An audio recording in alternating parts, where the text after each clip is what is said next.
Halo teman-teman, kembali lagi dengan si hewan viral. Tonton ya sampai habis, ada video hewan yang menarik buat teman-teman tonton, cus ke videonya. Selama ribuan tahun, beberapa spesies makhluk hidup, termasuk beberapa jenis hewan telah punah. Semakin banyaknya satwa yang punah, semakin membangkitkan pula rasa penasaran para ilmuwan untuk mencoba menghidupkan kembali hewan-hewan tersebut. Para peneliti telah lama berkeinginan untuk menghidupkan kembali organisme dari sisa-sisa fosil hewan tersebut. Mengekstraksi fragmen DNA dari fosil, mengawetkan bagian-bagian tubuh dari spesies yang punah, kemudian menggunakannya untuk membantu mengetahui sisa urutan genomnya tengah dilakukan oleh para ilmuwan. Hingga akhirnya, para ilmuwan mungkin bisa mengkloning hewan yang sudah lama mati.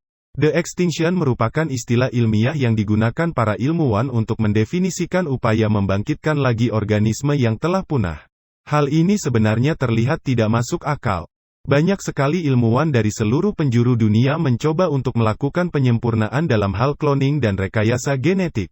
Hal ini didorong oleh banyak hal, mulai dari ingin melihat kembali beberapa spesies purba, atau merasa bersalah karena beberapa binatang memang punah karena ulah manusia. Berikut adalah beberapa binatang punah yang ingin dihidupkan kembali oleh ilmuwan. Number 1. Burung dodo. Dodo merupakan seekor burung asli dari Mauritius di Samudera Hindia, sebuah pulau di timur Madagaskar yang tidak dapat terbang. Dodo punah di abad ke-17 dan memiliki relasi terdekat dengan dara dan merpati. Selain teropresi oleh manusia, dodo juga terkena penyakit yang ditularkan babi dan tikus. Telur dodo juga tak luput dikonsumsi oleh predator. Banyak hal yang dilakukan untuk melakukan the extinction kepada dodo. Proyek cloning dodo dinilai bisa sukses kalau dananya cukup, namun masalahnya, pencarian DNA untuk replikasi sangat terhambat. Terlebih lagi kerangka dodo secara lengkap tak pernah ada. Number 2. Gajah mammoth. Mammoth ini punah di zaman es terakhir ribuan tahun lalu.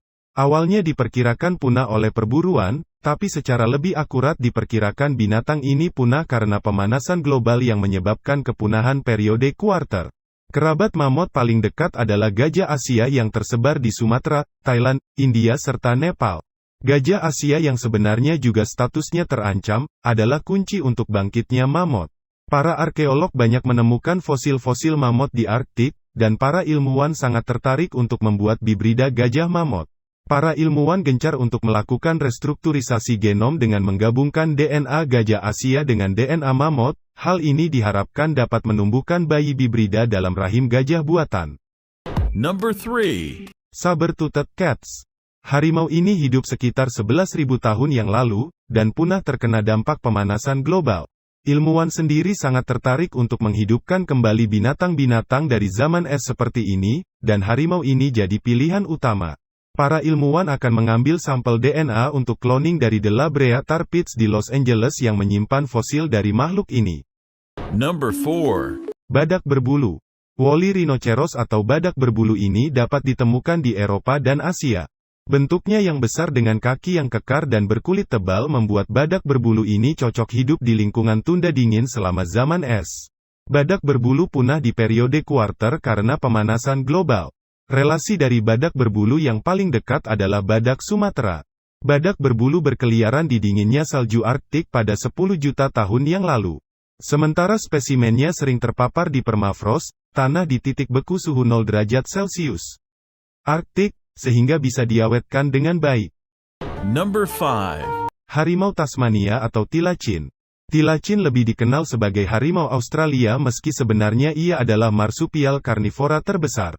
Sekitar tahun 1930-an, mereka punah.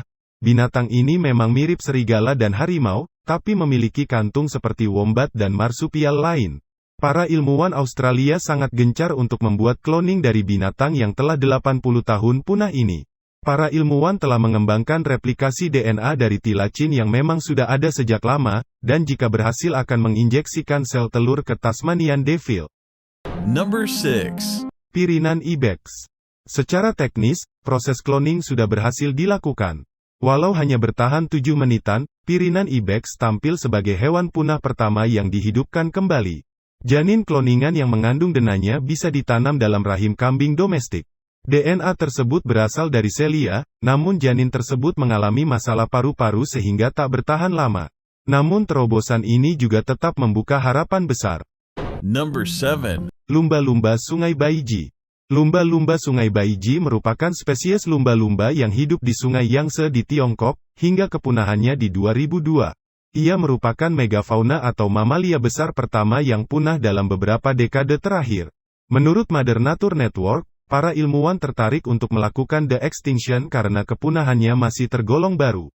Sehingga kemungkinan besar DNA dari lumba-lumba ini masih cukup mudah untuk direplikasi. Moa. Number 8. Moa tidak bisa terbang meski termasuk burung.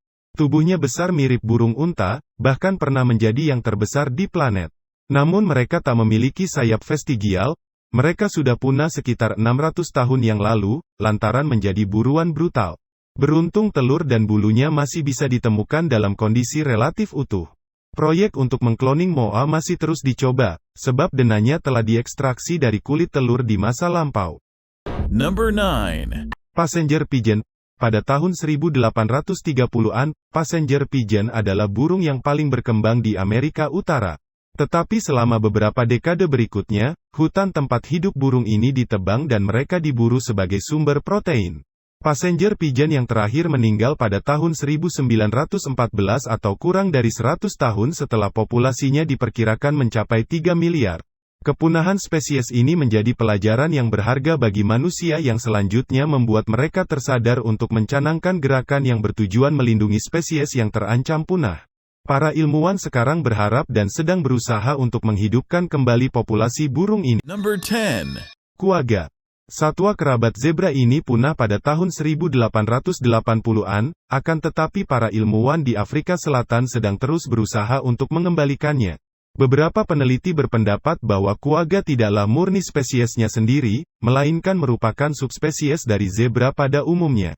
Sehingga para ilmuwan dapat melakukan pembiakan selektif untuk mempercepat evolusi dan menciptakan kembali quagga, atau setidaknya zebra mirip dengan quagga walaupun spesies ini nantinya bukan merupakan quagga sejati.